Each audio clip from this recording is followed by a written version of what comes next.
Kээ бир кыздар бар да, тиги менен де сүйлөштү, муну менен де сүйлөштү, аны менен кармаштı, муну менен отурду, муну менен жүрдү, анан акырында келип анан махр сурап аткандан бет керек да.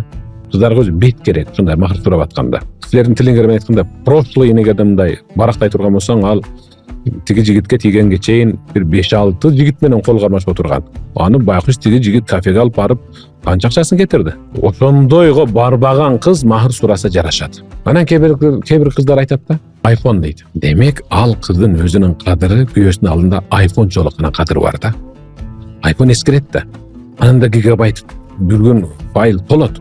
Эң кымбат махр ким дегенде пайгамбар саллаллаху алейхи вассалам бир гана аялдын махрын айткан. Исламда эң кымбат махр ушул аялдыкы болот. Анткени ал күйөөсүн исламга кирсең анан тием деген.